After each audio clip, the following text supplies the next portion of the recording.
আসসালামু আলাইকুম। আজকে আমরা একটা নতুন রেসিপি নিয়ে আসছি।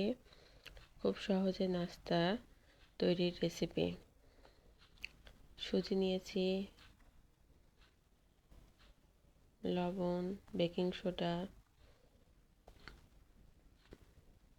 ভ্যানিলা এসেন্স, একটি ডিম।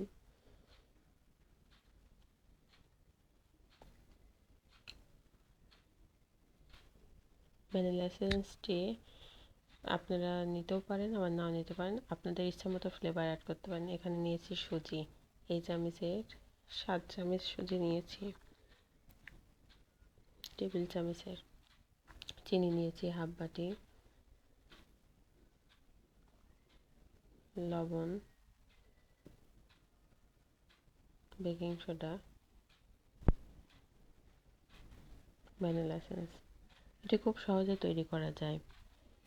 বাসায় একটু সুজি থাকলে একটি ডিম দিয়ে আপনার বাচ্চার টিচার আসলে আপনারা খুব সহজে তৈরি করে দিতে পারবেন। এখন আমি সুজির মধ্যে ডিমটা নিয়ে নিলাম।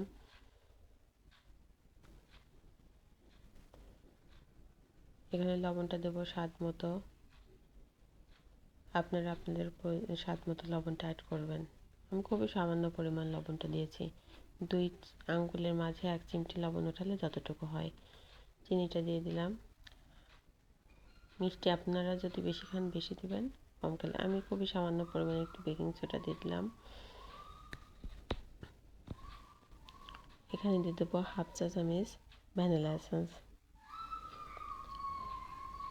দিয়ে এটাকে খুব ভালোভাবে একটু মাখিয়ে নেব বা মিশিয়ে নেব।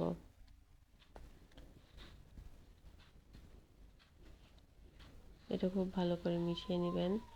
কোনো দলা দলা যেন না হয়ে থাকে, যে এমন সুন্দর একটা ঘনত্ব তৈরি হবে। এবার আমি ফ্রাই প্যানটা গরম হয়ে আসলে তেলটা দিয়ে দেব। তেলটা একটু বেশি দিলে বেশি ভালো হয়, দিয়ে দিবেন। এটা বানিয়ে খেয়ে দেখবেন এত সুস্বাদু, এত মানে আপনারা বুঝতেই পারবেন না যে এটার টেস্ট এত বেশি সুন্দর, এত বেশি ভালো। আপনারা না খেলে বুঝতে পারবেন না। তেলটা গরম হওয়ার অপেক্ষায় হাতটা দিয়ে আমি দেখে নিলাম তেলটা গরম হয়েছে কিনা। তেলটা গরম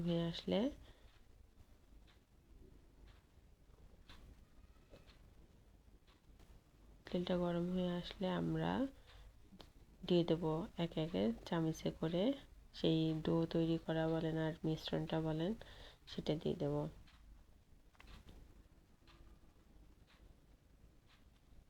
এত দ্রুত নাস্তাটা তৈরি হয়, আপনার বাচ্চাকে পড়াতে আসলে বা আপনার বাসায় একটা গেস্ট আসলে আপনারা এত দ্রুত এটা বানিয়ে সামনে দিতে পারবেন, মানে আপনিও দিয়ে খুব খুশি আনন্দ পাবেন, আবার যাকে খাওয়াবেন সেও খুব খুশি হয়ে যাবে। এত সুন্দর একটা রেসিপি, এত ভালো একটা খাবার। এইভাবে আমি গোল গোল করে চামচের সাহায্যে দিয়ে নেব। সবগুলো দেওয়া হয়ে গেলে এক পাশ খুব ভালোভাবে হয়ে আসলে আমি অপর পাশটা আবার উল্টে দেব। এইভাবে একটু ব্রাউন ব্রাউন করে এক পাশ ব্রাউন হয়ে আসলে বা একটু হয়ে গেলে আপনারা উল্টে পাল্টে ভালো করে ভেজে নেবেন। এত ভালো একটা নাস্তা, এত সহজে হয়ে যায়, আপনারা ভাবতেই পারবেন না যে আপনাদের ঘরে থাকা অল্প কিছু উপকরণ দিয়ে এত সুন্দর একটা খাবার তৈরি করা যায়।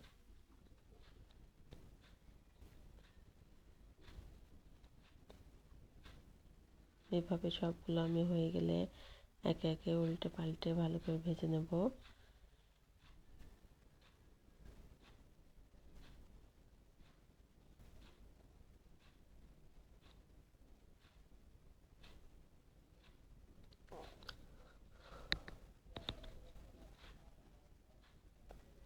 আপনারা পেজটিকে লাইক করবেন, ভালো লাগলে এই দেখুন সবগুলো আমি একে একে হয়ে যাওয়ার পর সবগুলো উঠিয়ে নিয়েছি একটা কিচেন টাওয়েলের উপরে। গরম থাকা অবস্থায় দেখুন এটার মধ্যে কি সুন্দর হয়ে গেছে, কোনো কাঁচা ভাব নেই। গরম থাকা অবস্থায় এটা একটু নরম থাকবে, এটা একটু ঠান্ডা হয়ে আসলে এত সুন্দর মুচমুচে, এত সুন্দর হয়, মনে হয় যেন আমি একটা ড্রাই কেক বা এমন কিছু একটা খাচ্ছি। এত সুন্দর একটা টেস্ট হয়, খুবই সুন্দর। আপনারা এই পেস্টটি ভালো লেগে থাকলে লাইক, কমেন্ট এবং শেয়ার করবেন, সাবস্ক্রাইব করবেন।